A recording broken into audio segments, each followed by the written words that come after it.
राज्य सरकार की तरफ से टोटो के रजिस्ट्रेशन की अंतिम तारीख 30 नवंबर है, लेकिन उससे पहले ही आसनसोल दुर्गापुर पुलिस कमिश्नर क्षेत्र के कई इलाकों में आरटीओ द्वारा टोटो को पकड़ा जा रहा है। प्रशासन की तरफ से यह दावा किया जा रहा है कि रजिस्ट्रेशन की प्रक्रिया को संपन्न करने के लिए इन टोटो को पकड़ा जा रहा है। इसी के खिलाफ बुधवार को आसनसोल के रविंद्र भवन के सामने राजू अहलुवालिया ने कई टोटो चालकों को साथ लेकर विरोध प्रदर्शन किया। राजू अहलुवालिया ने कहा कि प्रशासन न तो रजिस्ट्रेशन कर रही है और न ही पकड़े गए टोटो को छोड़ रही है। ऐसे में उनके लिए आर्थिक संकट खड़ा हुआ है। उन्होंने बताया कि सरकार द्वारा 1000 रुपए में रजिस्ट्रेशन की बात कही गई है, लेकिन वह प्रक्रिया पूरी नहीं की जा रही है। राजू अहलुवालिया ने चेतावनी देते हुए कहा कि जल्द से जल्द अगर इस समस्या का समाधान नहीं निकला तो आने वाले समय में और बड़े पैमाने पर आंदोलन किया जाएगा।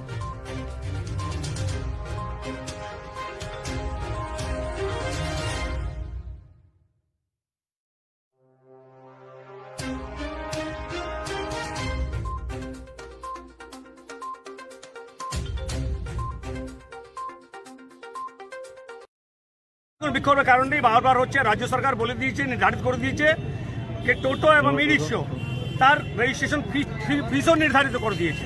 তারপরেও যে আছে যেভাবে টোটো চালকদের উপর লাগাতার 7 তারিখ থেকে জুলুম হচ্ছে, প্রায় 150 টোটোকে ধরে বিভিন্ন থানায় আটকে রেখে দিয়েছে।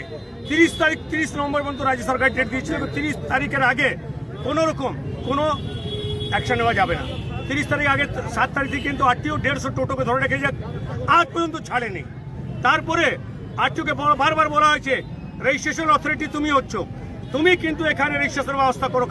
আরটিও অফিসে ড্রাইভিং লাইসেন্স লুট চলছে, 1000 গভর্নমেন্টের ফিস, সেখানে 5000 টাকা শোরুম চাইছে। রেজিস্ট্রেশন যেখানে আরটিও বলছে এত টাকা লাগবে না, তো এত টাকা কি করে নিল, তার উপর তুমি কি অ্যাকশন নিলে, এটা তো আগে ঠিক করতে হবে। আমি একটু আগে ডিএম সাহেবের সঙ্গে কথা বলার চেষ্টা করেছিলাম, উনি মিটিংয়ে আছেন, একটু পরে আবার ওনার সঙ্গে কথা হবে। ব্যাপারটা হচ্ছে প্রথম যে গাড়িগুলো ধরা আছে আজ পর্যন্ত ছাড়া হয়নি কেন, ওকে তাকে ছাড়তে হবে। তারপরে ড্রাইভিং লাইসেন্স, টোটো রেজিস্ট্রেশন, ই রিক্সা রেজিস্ট্রেশন ডাইরেক্ট আরটিও অফিসে করতে হবে। যে রেটটা দিয়েছেন সেই রেটে তার থেকে কোনো যদি কেউ পয়সা এক্সট্রা না নেয় স্বরূপ, তাকে নিগরানিটা কে করবে? আরটিও করবে। সরকারি নির্ধারিত যে নিয়মটা আছে উনি তো বলেছেন সরকারি নিয়ম এটা আছে, এর থেকে বেশি কেউ শোরুম টাকা নেবে না। কিন্তু যে টাকাটা নিয়েছেন আপনি কি করেছেন? আপনি কেন 7 তারিখে টোটোর শোরুমের মালিকদের কথা শুনে 7 তারিখ থেকে অভিযান চালিয়ে 150 টোটো ধরেছেন? আপনাদের দাবি কি রয়েছে? আমাদের দাবি হচ্ছে 150 যে টোটোগুলোকে ধরা হয়েছে তাকে ছাড়তে হবে। 30 তারিখ আগে আপনি কোনো টোটো ধরতে পারেন না। আমরা নিজে আমাদের ইউনিয়ন পক্ষ থেকে বলে দিয়েছি, রাজ্য সরকার যে নির্দেশ দিয়েছে প্রত্যেক টোটো আর ই রিক্সার কর্মী মানতে রাজি। তারা স্বাগত জানিয়েছেন, মামাটি নেত্রীকে ধন্যবাদ জানিয়েছেন, আসানসোলের ভূমিপুত্র মাননীয় মলয়ঘাটকে ধন্যবাদ জানিয়েছেন, আমাদের আসানসোলের শ্রমিক নেতা অভিজিৎ ঘাটকে ধন্যবাদ জানিয়েছেন। দেখা যাচ্ছে দাদা যেসব টোটো রেজিস্ট্রেশন রয়েছে তাদেরও যাত্রী নামিয়ে তাদেরকেও আপনাদের সাথে যুক্ত করা ব্যাপারটা আপনি ব্যাপারটা বুঝলেন। এখানে হচ্ছে ব্যাপারটা রেজিস্ট্রেশন যে শোরুম করেছে সেখানে তো দুর্নীতি হয়েছে। 15,000 17,000 টাকা নেওয়া হয়েছে, দিয়েছে। দেখুন উনি টোটো চালান মহিলা হয়। আমাদের পশ্চিমবঙ্গের ইতিহাস বলছি, কিছুটা শোরুমও বন্ধ হয়ে গেছে বলছি। এবার 20,000 টাকা আপনি দেখলেন, সামনে একজন মহিলা নিজের পরিবারকে পালন পোষণ করার জন্য মা মাটি বলে সরকার আছে, আপনি দেখছেন তো, টোটো চালিয়ে নিজের সংসার চালাচ্ছে, তার উপরে এভাবে জুলুম। 20,000 টাকা উনি আপনার সামনে বলছেন, ভদ্রলোক বললাম 20,000 টাকা। তো ব্যাপারটা হচ্ছে 20,000 টাকা নেওয়া হলো কেন? তো আপনারা তো আন্দোলন করছেন বারবার, কিছু সদুত্তর নিশ্চয়ই উনি আরটিও সব সেদিন বলেছেন এত টাকা লাগবে, কিন্তু আজ পর্যন্ত গাড়িগুলো ছাড়া হয়নি আর আজ পর্যন্ত কাউন্টার খোলা হয়নি। আমরা বলেছি কাউন্টার খুলতে হবে, ড্রাইভিং লাইসেন্স যাতে সোজাসুজি মানুষরা পায়, যাতে হারান না হয়। আমাদের দাবি ছিল এই যে সমস্যাটা এইটা যে আমাদের গাড়িটা ধরা হয়েছে, আমাদের এখানে 150 গাড়ি ধরা আছে, আমাদের এইটাই আছে যে আমাদের গাড়ি ছাড়তে হবে। আর যে আইন হিসাবে যেটা করা হয়েছে 1000 টাকা, সেটা আমরা করতে সবাই রাজি আছি। যে আমরা রোজ এসে এখানে দাঁড়িয়ে আছি, তাহলে আমরা 1000 টাকাও কোথা থেকে কামাবো? যে গাড়িটা রোজ প্রত্যেক দিন বন্ধ করা হয়ে যাবে, তো ওইটা তো আইন আপনাকে সব করতে হবে। আমরা তো সবাই রাজি আছি, কেউ বলছি না যে করবে না। ওইটা করতে না করলে পরে আমরা আপনাদের অনলাইনে করার কথা বলেছি, আমরা চেষ্টা করছি। হ্যাঁ আমরা চেষ্টা করছি, এখন হচ্ছে না, বলছে ওপেন হয়ে যাবে, কিন্তু কবে ওপেন? 30 তারিখ দিয়ে তো শেষ হতে চলবে। এইভাবে গাড়ি ধরে নিলে তো হবে না। না বাংলা সহায়তা কেন্দ্রে গিয়েছিলেন পশ্চিমবঙ্গ সরকারের? আরটিও বলেনি, আরটিও ডিরেকশন দিনি। আপনার নাম আপনার কাছে যে লিফলেট আছে তাতে লেখা আছে বাংলা। দেখুন ব্যাপারটা হচ্ছে আমার নাম আমরা রিয়া। শুনুন, রিয়া রাম। রিয়া রাম।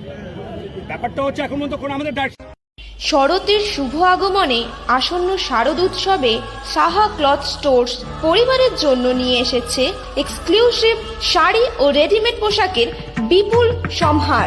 তাদের নিচে আপনি পেয়ে যাচ্ছেন এক্সক্লুসিভ ফ্যান্সি শাড়ি, বাংলার প্রসিদ্ধ তাঁত শাড়ি, মসলিন, ঢাকাই জামদানি, তসর, পৈঠানি সিল্ক, ওপারা silk, Arni silk, Madhubani silk, Maheshwari silk, Kosa silk ও designer lehenga sari.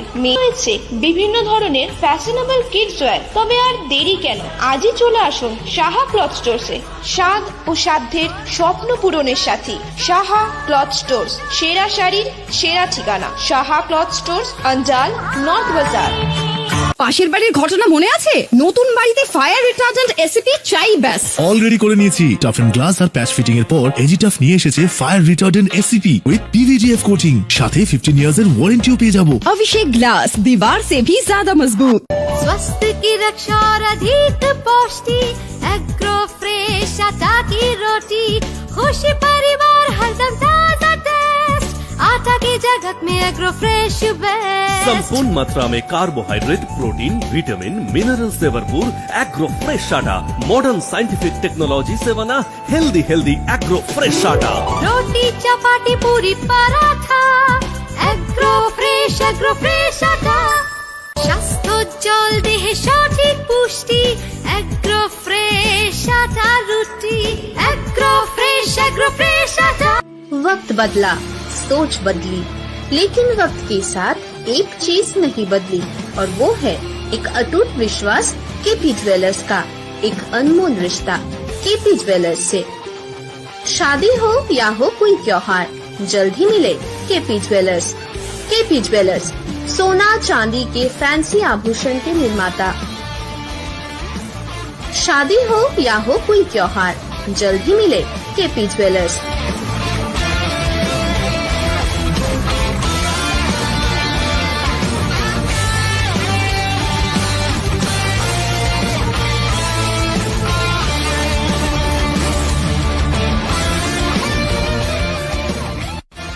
KP jewellers, Bajpai मोड़, स्कूल रोड, उखड़ा।